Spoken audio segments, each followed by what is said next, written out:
Dans ce chapitre, nous comparerons pour le logement en climat méditerranéen les coefficients d'énergie primaire entre les bâtiments passifs et les bâtiments BBC sous label Effinergie, en particulier, qui est à ce jour l'un des référents en matière de performance énergétique en France.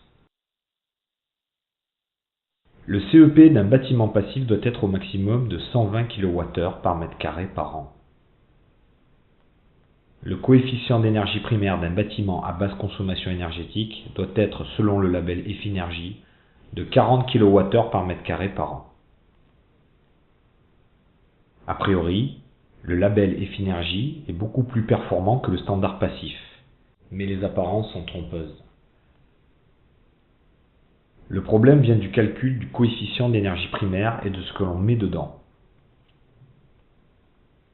Avant de continuer, il est important de bien expliquer ce qu'est l'énergie primaire.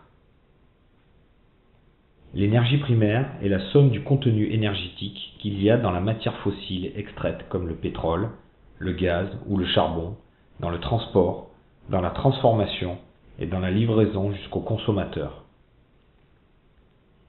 Cette somme de quantité énergétique donne un indice qui est rapporté à la surface de référence énergétique pour le chauffage, la production d'eau chaude, l'électricité auxiliaire et domestique, etc.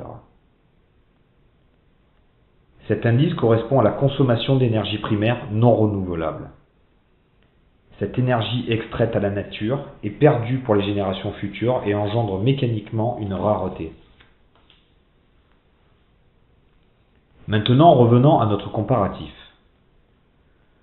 Pour le passif, le coefficient d'énergie primaire prend en compte l'énergie dépensée pour le chauffage et la climatisation, l'eau chaude sanitaire, l'électricité auxiliaire et l'ensemble des postes électroménagers, éclairage, etc., appelés électricité domestique. Cette quantité d'énergie ne doit pas dépasser la valeur de 120 kWh par mètre carré sur une durée de 1 année. Pour le BBC Effinergie, le CEP prend en compte dans son calcul 5 usages réglementaires qui sont le chauffage et la climatisation, l'eau chaude sanitaire, l'électricité auxiliaire et l'éclairage.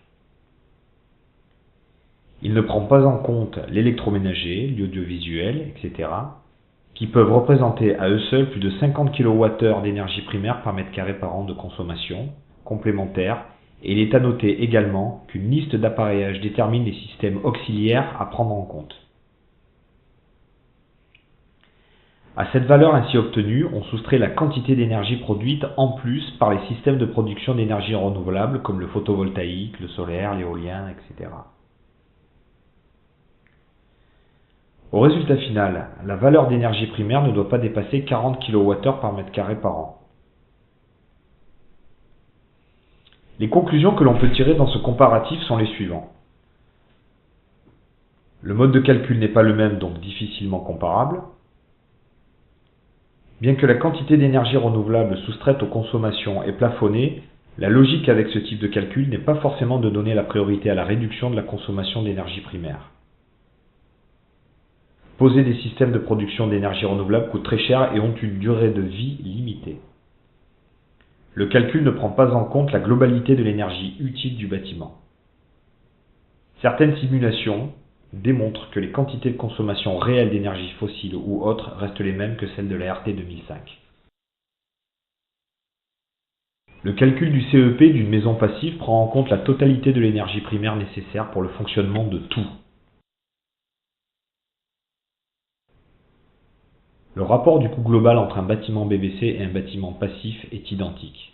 Sur ce tableau, comparant les surcoûts de ces constructions, le niveau des coûts totaux énergie plus construction de la courbe rouge se situe sur le même niveau. La différence par contre se situe sur le choix des surinvestissements. Là où l'on investit dans les énergies renouvelables pour le BBC, dans le passif, les investissements sont mis dans la conception, les isolants, la qualité des fenêtres et la qualité d'exécution avec une durée de vie bien plus élevée. Il est préférable de construire une seule maison passive que 10 maisons basse énergie. Pourquoi? Parce que, une fois passif, toujours passif. Les maisons qui sont construites aujourd'hui devront être rénovées d'ici une trentaine d'années. D'ici là, un habitat basse énergie aura dépensé 3 fois plus d'énergie et rejeté autant de gaz à effet de serre dans l'atmosphère. Or, d'ici quelques années, les logements basse énergie, nous en faisons le pari, seront construits passifs, soit par prise de conscience, ce qui serait l'idéal, soit par la réglementation et les taxes, ce qui en France est beaucoup plus probable.